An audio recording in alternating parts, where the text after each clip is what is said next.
Já, ég hérna stödd við rauðaborðið ásamt honum Jóni Erni Pálssyni, hvað sjávar líffræðingi, eða ekki? Já, Eða? jú, það hérna sjávar útvegsfræði. Sjávar útvegsfræði. Já, reyndar hérna ég með líffræði sem Já, líka. Sérgrein. Já, ég fann það einhvers staðar held ég.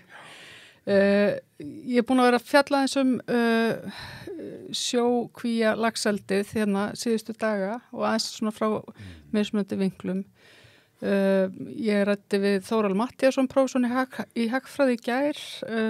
og hérna vorum þá að ræða svona þróun laxeldisins í Noregi og svona þann uppgang sem hefur verið þar, tilraunir yfirvald þar til þess að setja á hérna laxeldið einhvern auðlindaskatt. Og á þriðjudaginn var Auður Anna Magnúsdóttir, framkvæmdastjóri Landverndar hjá mér og við vorum svolítið að tala með bara hérna umhverfisverndina og svo líka sagt, í rauninni kröfuna sem að Landvernd tók þátt í að senda matvælaráðherra þar sem þau vilja bara banna laxeldi í sjókvíum.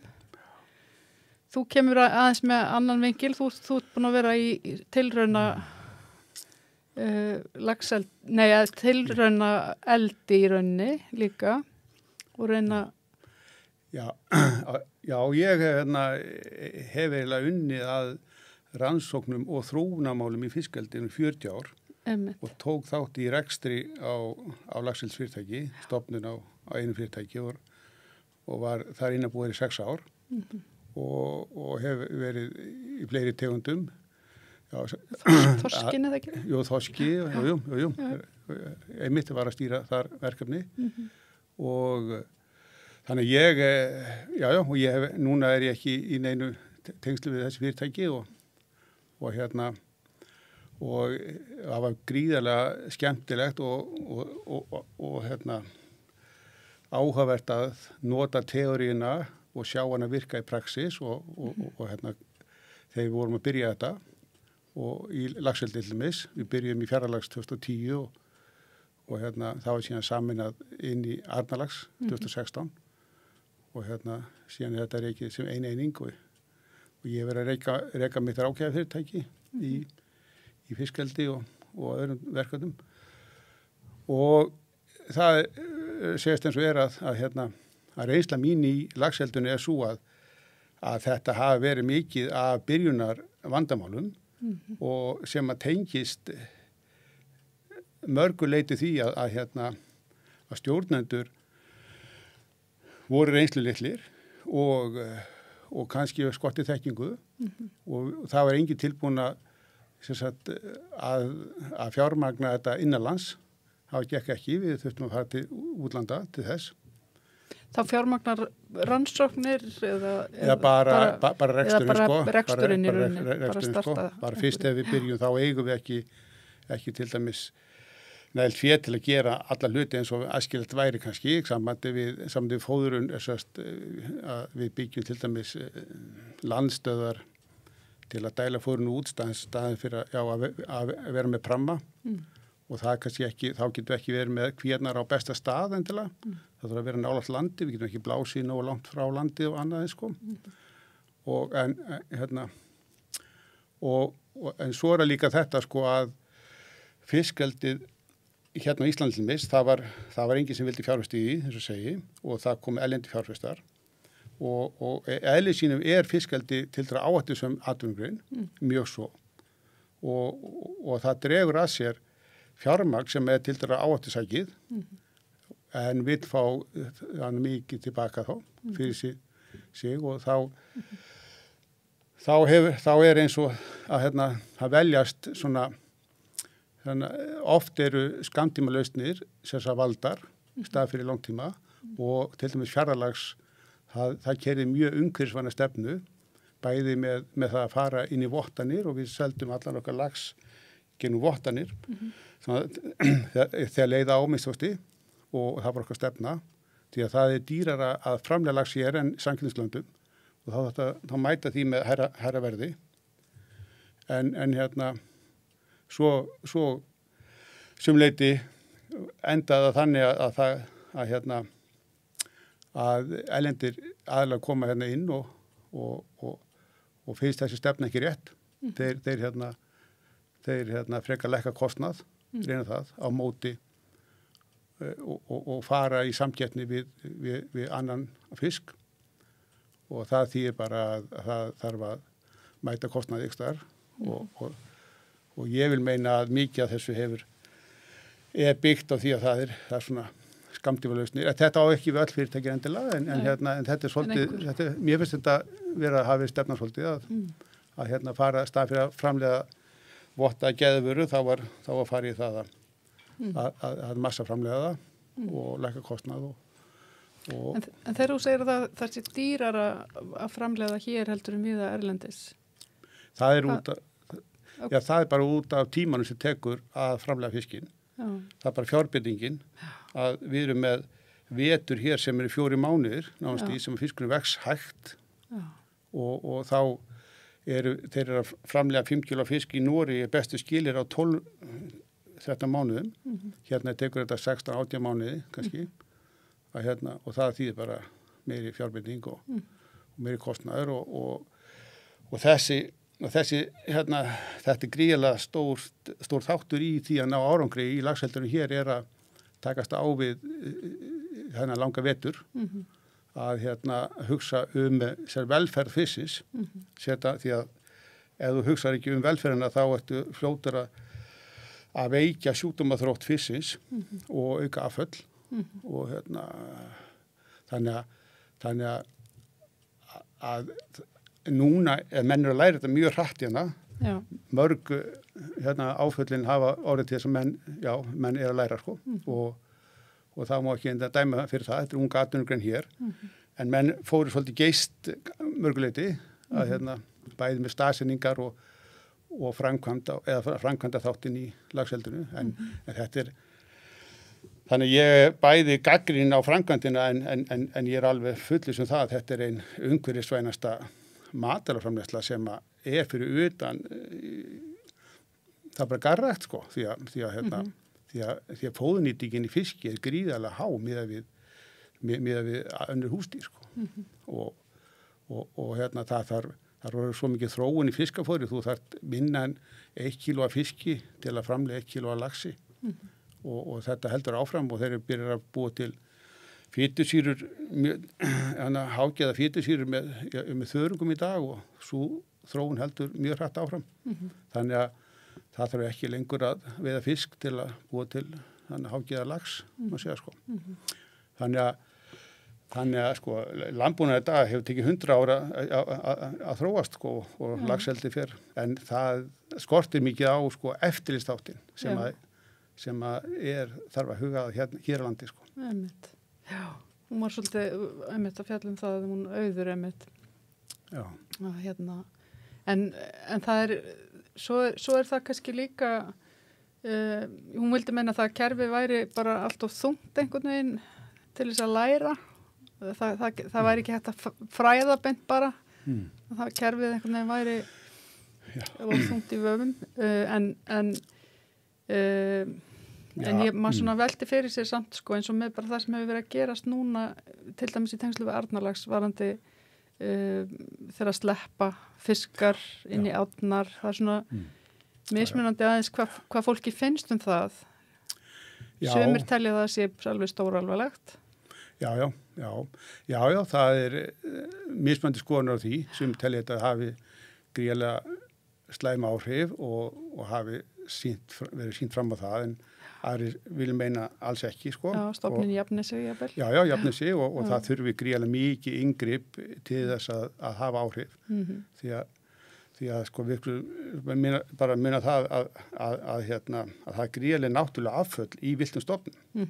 og það eru 99% dauði frá hrogni að fiskur sem kemur upp á hrogni það eru 99% líkur á því að hann verður dauður og hann kemur tilbaka til að hrygna aftur það er bara 1% sem kemur tilbaka þannig það eru mörg stig þannig hann þarf að lifa 3 ári áni 3-4 ári áni svo þarf hann að lifa 2 ár út í sjó eða 1-2 ár í sjó og þarna eru miklir kraftar sem velja fiskana og það menn hafa mælt sko genablöndun sem sagt, í Noregi og það vissulega staðfest en það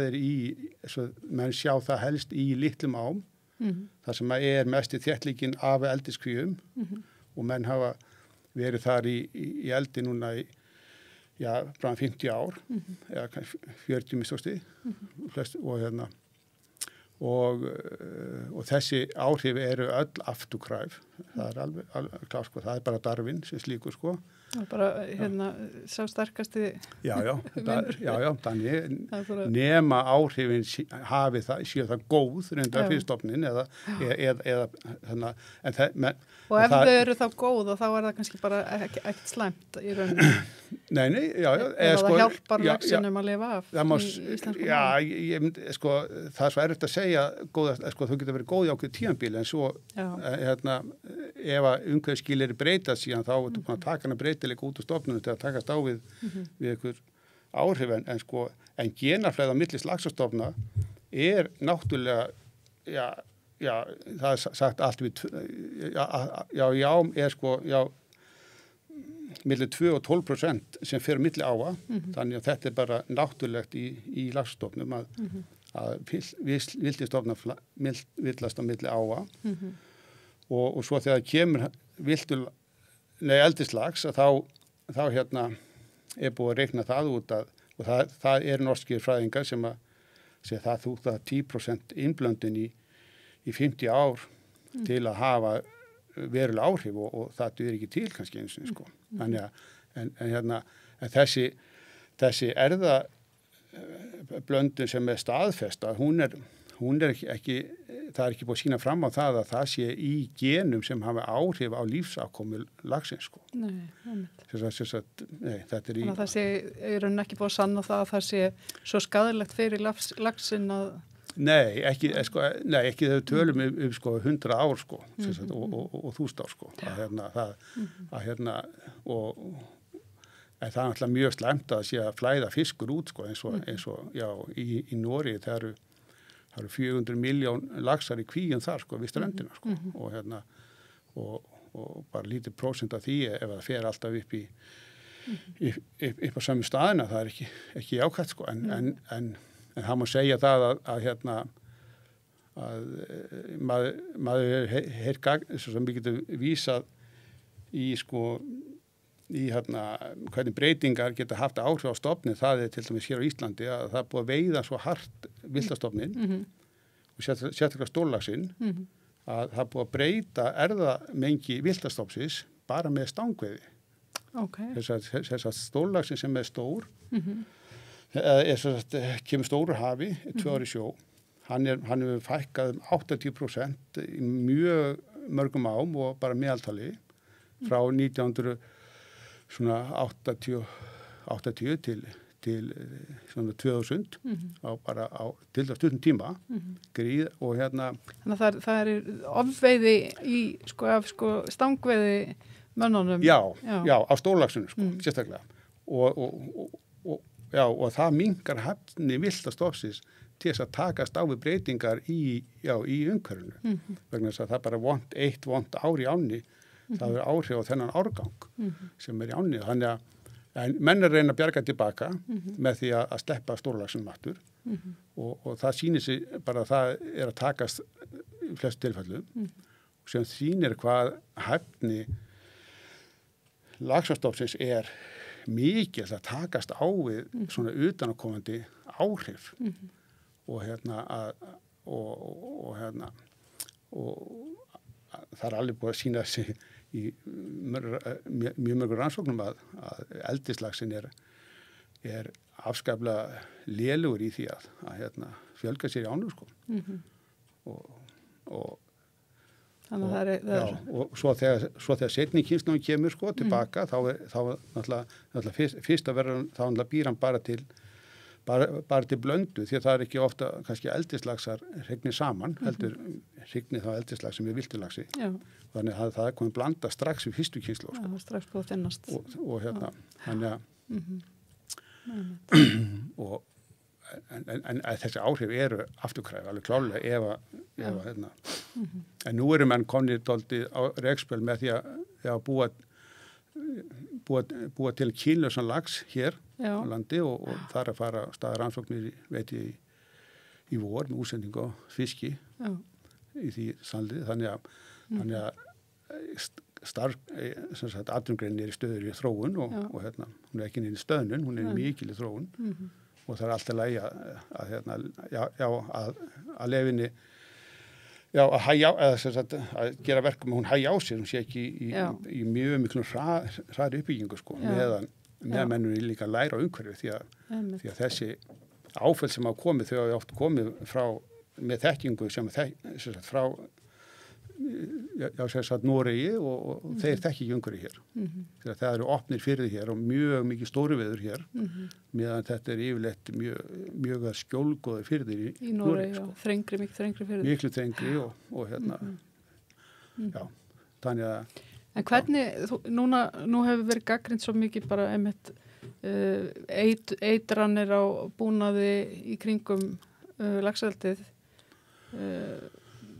pókar sem eiga ekki að ná að sjá að dýrin hangi á þeim einhvern veginn og maður er að heyra líka plastagnir sem að komi jafnvel úr fæðu fóðrunni. Þetta er alveg klárlega eitthvað sem við þurfum að takast á við sko, að hérna það er einmitt þetta sem við fórum ekki þegar ég byrjaði í laxeldinu þá vorum við alls ekki með kopar varnarefni og þetta fer einmitt inn í lífríkið og hefur áhrif á sérstaklega hvatastarfsemi í dýrum sko, þess að koparinn hann er mjög virkur þáttakandi í efnakvötum í lífríkinu. Þannig að menn ætti að reyna að forðast það sko, en þetta vakta mjög mikið í Noregi og það sleppur út alltaf með vita alveg hvað sleppur mikið út og þetta er mælt og ég veit ekki þess að sé mikið ekki mikið mælt hér. Já, ekki mikið mælt hérna, misvíslega ekki sko og ég þekki þetta einmitt með fóðuragnar í þær að rífa plastururinn einan og við tókum vel því að ég hef mikla orðið við séðröður sem er götótt eftir það en það er líka ráð við þessu að fara í hana vökafóðrun að nota sjó, dæla sjó í pípunar og Þannig að það eyðist ekki, rörin eyðist ekki. Það eyðist ekki, sko, það verður það allt annað, sko, og það er bara,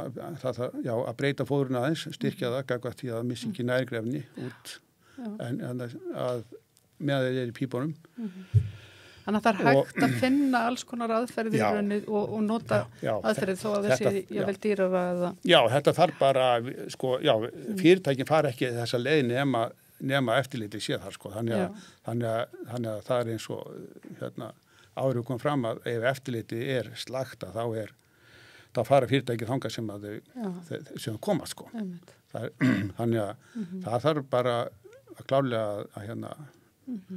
að vera mikið þekking í stjórnsýslunni í eftirlitinu og úttektum og nú er búið að matvæla stofnun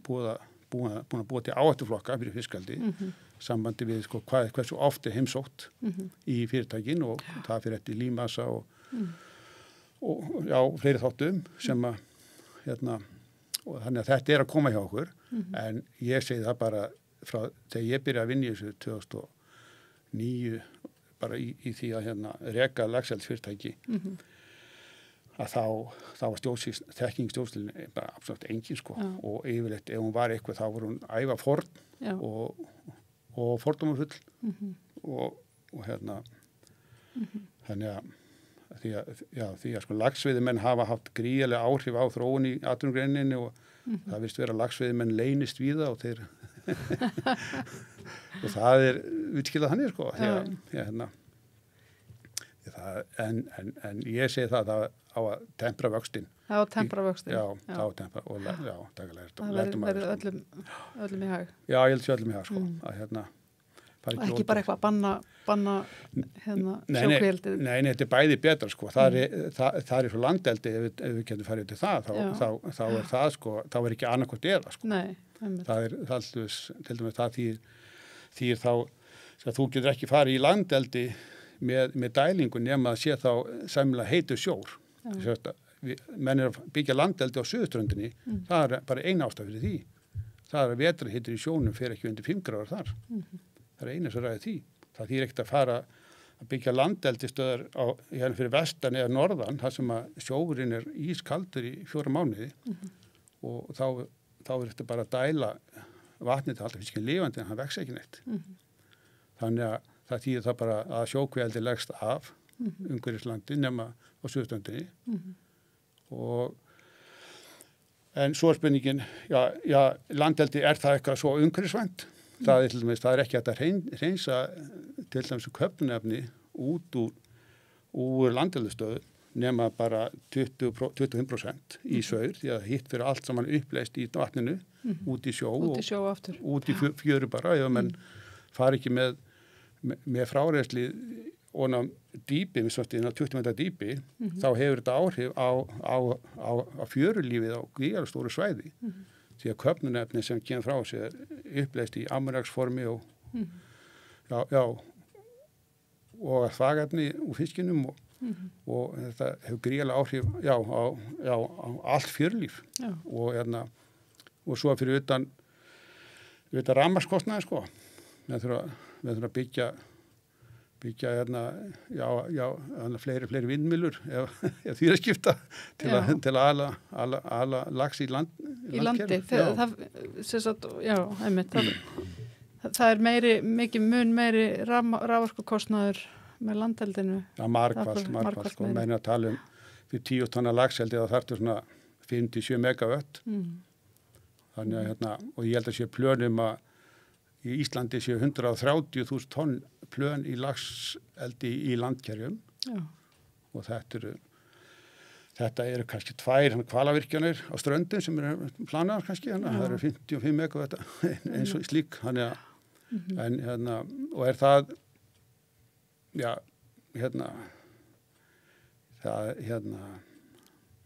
er að mörguleiti jákvætt að fara út í landeldi, ég er alveg sammála því ef að menn ná að reka það og haka með hátt. Því að þetta er vissulega mjög kostnaður og að keppa, þeir verða þá að fara út í þessar vottanir sem að vonandi gengur og kunna til verk. En hvað finnst þér varðandi eins og þetta mál með Noreg og auðlindagjöldin og Já, ég aðeins fylgst með því. Það er alveg vissulega ástæði til að endurskoða þetta, fyrst mér skoða, til lengdum litið. Því að stjórnvöld til dæmis, ég tek eftir því að fiskeldisfyrirtækin eru sjálf látið standa að innra eftirliti. Til dæmis sjá lífríkisrannsóknir hjá sér sko. Það er ég til alveg full ástæð til þess að opinber fyrirtæki sjá í þetta sko. Og það sé þá bara greitt úr einhverjum sjóðum sko, slíkt þannig að menn því að en sé ekki með eftirliti við sjálfum sér. Já, sé þannig sko. Það var alveg að rökstiða aukningu í gjöldum þess vegna, myndum við telja sko. Og þetta er auðlind og að gæta þegar sko í dag hefur eftirliti verið lélegt eða ekki nú öflugt út af því að það hefur verið talið dýrt og þá bara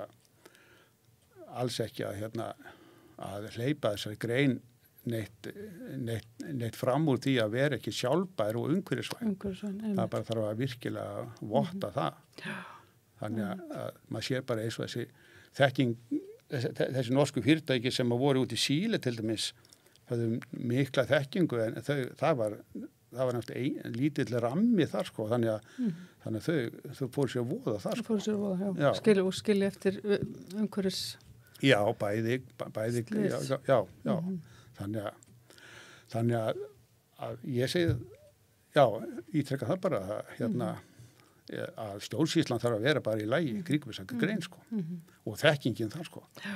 Og þetta ætti greinin að borga sjálf, sko. Og þá kannski líka hægt að búa svo hnútana að einhvern veginn að stangveiðimenn sem veiða lax og menn í laxeldi þetta sé ekki einhvern veginn allir á andhverju meiði. Já, þetta bara svo erfitt að ræða þetta er svo mjög tilfinningar í þessu að það er ekkert hægt að rökræða oft þetta neitt, sko. Þetta er bara trúarbrögð og það er saman hvað leggst á borði, sko. Það eru fleiri skólar út í Noregi á þessu, sko. Hvað er þetta stórhættulegt, er þetta ásættalegt eða er þetta í lagi? Það bara, og tíminn mun leiða það í ljós, en við mögum alls ekki taka þessa áhættu, en það er alveg ljóst að við erum ekki komið nálægt til þetta sé eitthvað sem sagt að hafa úrslita